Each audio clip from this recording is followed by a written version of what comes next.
నమస్తే. MTV Telugu digital media. ఏపీలో ఎన్నికలపైనే ప్రజల ఆలోచన, ప్రజల నాడి అంతా నడుస్తుంది. ఏ సర్వేలు ఎప్పుడు వస్తాయి?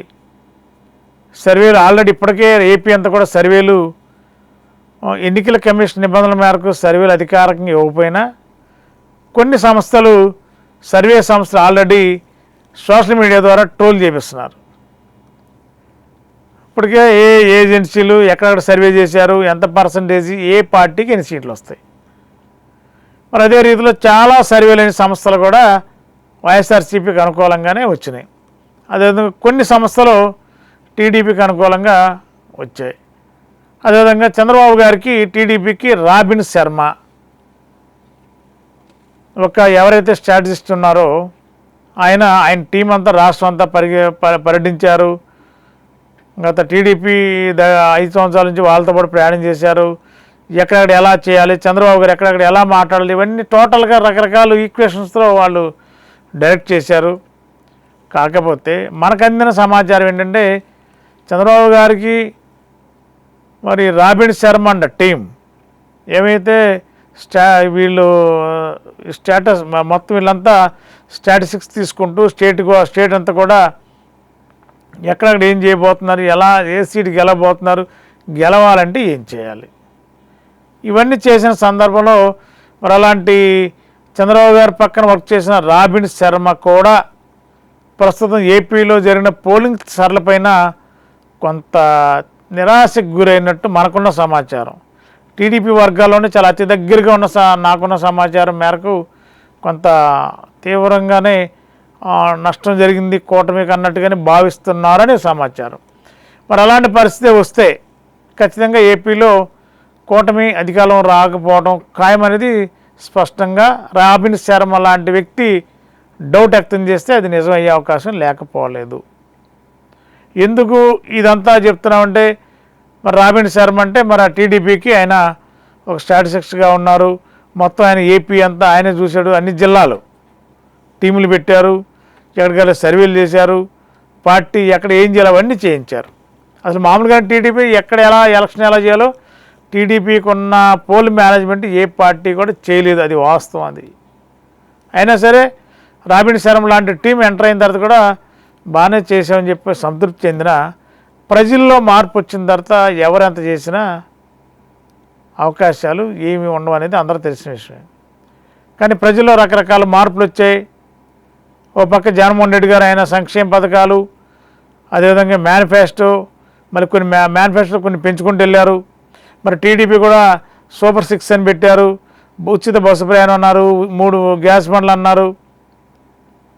అదేవిధంగా ల్యాండ్ టైటిలింగ్ యాక్ట్ గురించి కూడా విస్తృతంగా ఒక 4-5 రోజులు ప్రచారం చేశారు.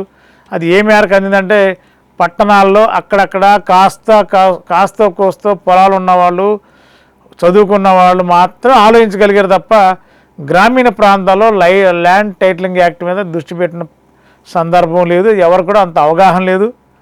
అలాగే 100 ఎకరాల భూములు గ్రామీణ ప్రాంతాల్లో పెద్దగా ఎవరికి ఉన్నా కూడా దాన్ని లైట్గా తీసుకున్నారు. ఎవరి భూమిని ఎవరు తీసుకుంటారు, అది సాధ్యపడుతుందా, అది కరెక్టా అనేది కూడా ఎదురు ప్రశ్నించిన సందర్భాలు గ్రామాల్లో మనం వినగలిగాం. మరి ఈ నేపథ్యంలో రాబిన్ శర్మ సర్వే మరి ఆయనకు వచ్చిన పోలింగ్ తర్వాత వచ్చిన సర్వేలో మరి సంచలనం కలిగే సర్వేలో మరి ఎక్కడో తేడా కొట్టినట్టుగానే వచ్చిన సందర్భం మనకి బయట నుంచి వచ్చిన సమాచారం ఇది. కాబట్టి రాబిన్ శర్మే చేతులు పైకెత్తేస్తే మరి టీడీపీ కూటమి ఏం చేస్తుంది, ఆందోళన ఉండక ఏం చేస్తారన్నది చర్చ నడుతుంది.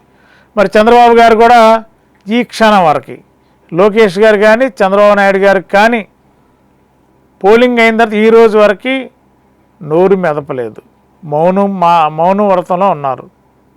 ఒక పార్టీ ఎన్నికలు జరిగినప్పుడు యాక్టివిస్ట్ పార్టీ, ప్రధాన ప్రతిపక్ష పార్టీ, 40 సంవత్సరాల రాజకీయ చరిత్ర ఉన్న చంద్రబాబు గారు, తెలుగుదేశం పార్టీ అంటే రాష్ట్రంలో ఒక సపరేట్ ఓట్ బ్యాంక్ ఉన్న రాష్ట్రంలో తెలుగుదేశం పార్టీ ఓటమి గెలుపులు పక్కన పెట్టిన పోలింగ్ అయిన తర్వాత కనీసం ప్రెస్ కాన్ఫరెన్స్ పెట్టి ప్రజలకి థ్యాంక్స్ చెప్పాలి. ఓటర్లు ఎటు చేశారనేది కౌంటింగ్లో తెలుస్తుంది. ఎందుకంటే టీడీపీ కూడా చాలా భారీ ఎత్తున కూడా కొన్ని కాకపోయినా కొన్ని నియోజకవర్గాలన్నా బాగా ఓటింగ్ చేయడానికి ముందుకు వచ్చారు. టీడీపీ నాయకత్వం పనిచేస్తుంది, జనసేన నాయకత్వం పనిచేసింది. కాబట్టి ఖచ్చితంగా వాళ్ళందరికీ కృతజ్ఞతలు చెప్పాల్సిన అవసరం టీడీపీకి ఉంది కదా. మరి చంద్రబాబు గారు ఎందుకు మాట్లాడలేదు అనేది పెద్ద ప్రశ్న నడుస్తుంది ఆంధ్రాలో. మరి ఇప్పటివరకు ప్రెస్ కాన్ఫరెన్స్లు లేదు. మరి టీడీపీ కూటమికి చంద్రబాబు గారు చెప్పింది వేరు, లేకపోతే దేవినేని ఉమా గారో వర్ల రామయ్య గారో లేకపోతే ఇంకోరు చెప్పింది వేరు. చంద్రబాబు గారు నోటితో చెప్పిందే జనాలు విశ్వసిస్తారు. ఆయన ఒక సీనియర్ నాయకుడిగా ఈ ఆంధ్ర రాష్ట్రంలో ఆయనకుంటూ ఒక సిస్టమేటిక్గా రాజకీయాలు చేయగలరు. కాబట్టి మరి చంద్రబాబు గారు లాంటి వ్యక్తి నోరెప్పలేదంటే మిగిలిన వాళ్ళు ఎంత మాట్లాడినా టీడీపీలో ప్రజలు పరిణిలోకి తీసుకుంటారంటే పట్టించుకునే పరిస్థితి లేదని చెప్పంటున్నారు.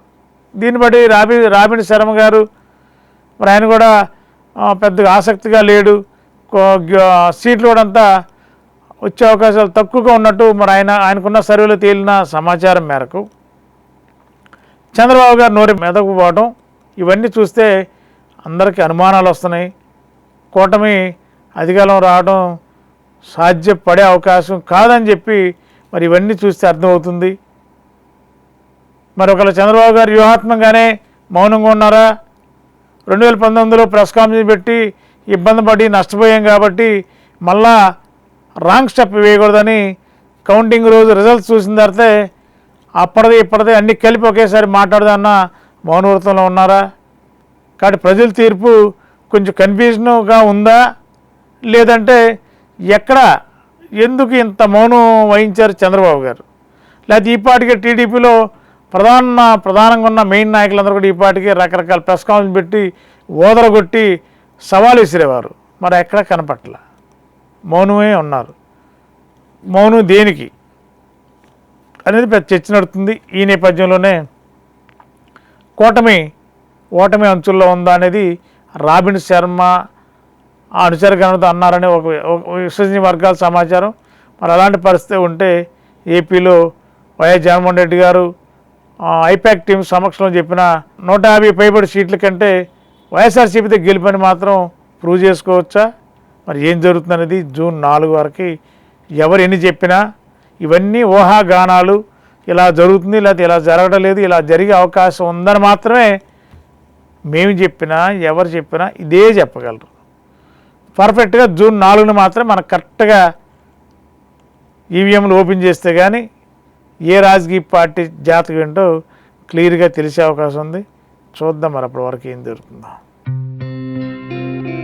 గత 20 సంవత్సరాలుగా దంత సమస్యలతో పాటు దవడ మరియు ముఖ సంబంధ సమస్యలకు చక్కని చికిత్సలు అందిస్తున్న శ్రీ రామకృష్ణ దంత వైద్యశాల, నరసింహారావుపేట, ఏలూరు.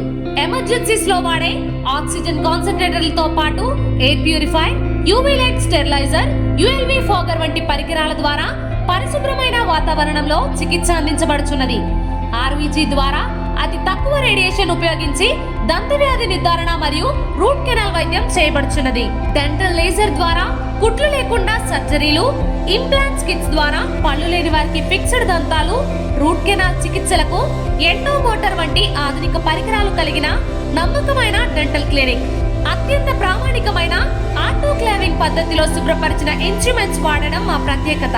దంత సమస్యలకు చికిత్సతో పాటు విరిగిన దవడ మరియు ముఖ ఎముకలకు చికిత్స, ఎత్తు మరియు వంకర దవడలకు కాస్మెటిక్ సర్జరీ, యాక్సిలోఫేషియల్ వంటి చికిత్సలకు చిరునామా శ్రీ రామకృష్ణ దంత వైద్యశాల, వేములపల్లి రెసిడెన్సీ అపార్ట్మెంట్,